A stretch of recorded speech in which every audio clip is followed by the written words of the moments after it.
The Browns got the easiest schedule in the NFL. And somehow, this may still become the season they choose Deshaun Watson over Shedeur Sanders. Make it make sense. Because if there was ever a year to stop overthinking everything and finally find out what your future quarterback can do, this was supposed to be the one. Softest path in the league. Lowest pressure runway. And Cleveland still might use all of that to protect the old investment instead of building around the future. This is not just a schedule story. This is a franchise test. ESPN says the Browns have the #1 easiest schedule in the NFL based on opponents' 2025 winning percentage. Number 1. Not top 5, not top 10, number 1. So the obvious question should be simple. If your road is this manageable, why would you not use this moment to figure out exactly what you have in Shedeur Sanders? Why would you take the easiest possible setup for a transition year and turn it into one more excuse to delay the transition? That is the tension sitting underneath this entire story. Because easy schedules are supposed to reduce fear. They are supposed to give coaches room. They are supposed to give front offices flexibility. They are supposed to make bold decisions easier, not harder. And yet somehow, in Cleveland, the easiest schedule in football may become the very thing that keeps the Browns stuck in the past. The opening schedule tells the story even more clearly. The Browns open Week 1 at Jacksonville. Then they go to Tampa Bay in Week 2. Then they come home for Carolina. That is not some brutal opening gauntlet designed to scare a franchise into hiding behind experience. That is a stretch of games that should make Cleveland honest with itself. Because if there was ever a point to stop talking about the future and actually test it, this would be the point.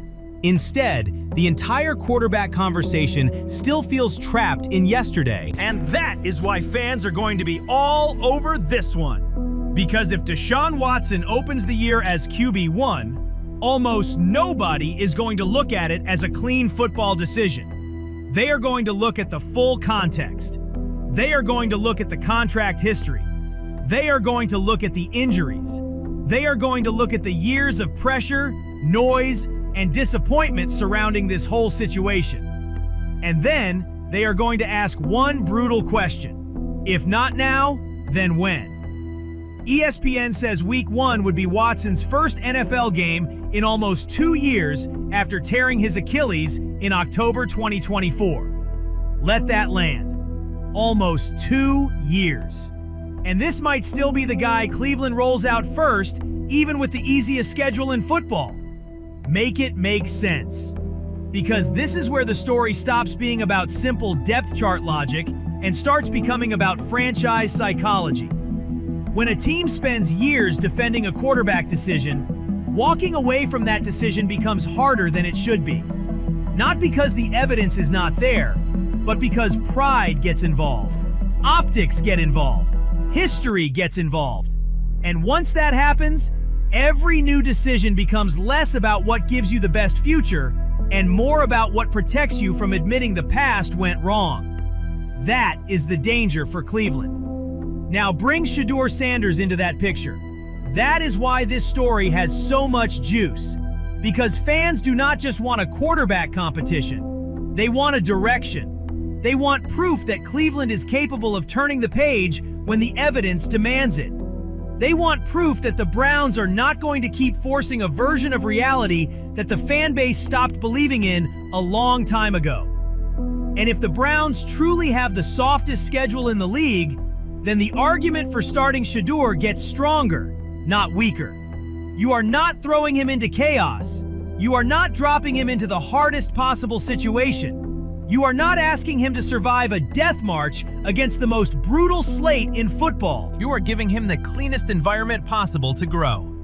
You are giving him room to settle in. You are giving him room to make mistakes.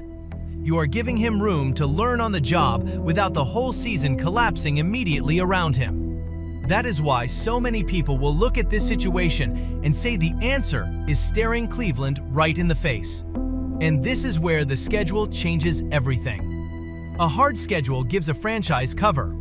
A hard schedule lets a team say, We needed the veteran. A hard schedule lets coaches hide behind caution, but an easy schedule strips that excuse away. That is why this story matters so much. Because once ESPN puts Cleveland at number 1 on the easiest schedule list, the quarterback decision becomes even more revealing. If the Browns still lean Watson here, fans are going to believe this was never truly about the best long-term move. They are going to believe it was about protecting the image of the old move. And that is a completely different problem. That is not roster management. That is fear management. This is what organizations do when they are trapped by their own history. They tell themselves they are being patient. They tell themselves they are being fair. They tell themselves the veteran deserves one more shot. But sometimes that is not patience. Sometimes that is fear. Fear of admitting the investment failed.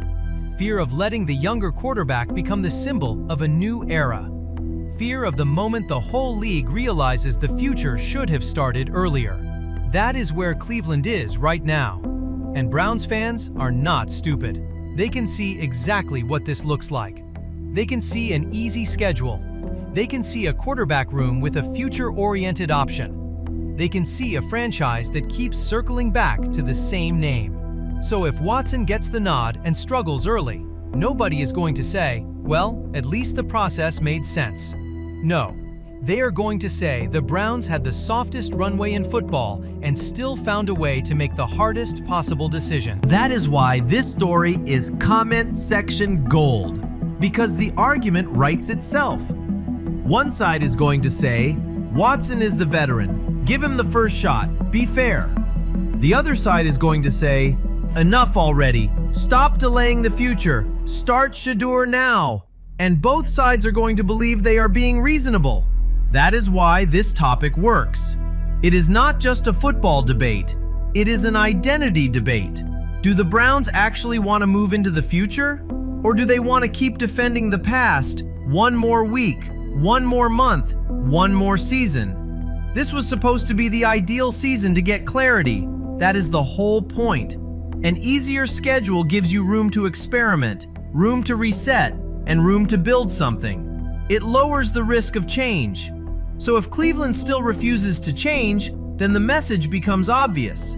The Browns are not struggling with a football decision. They are struggling with a truth decision. They are struggling with whether they are willing to admit what the fan base can already feel, that the easiest path forward may also be the clearest path forward.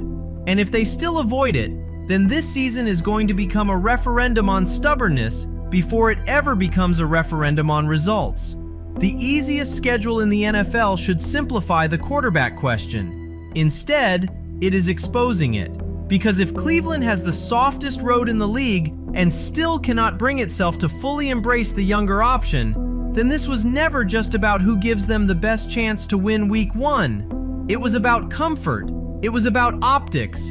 It was about how long a franchise will protect the wrong story before it finally accepts the right one. And if that happens again, Browns fans are going to call it exactly what it feels like.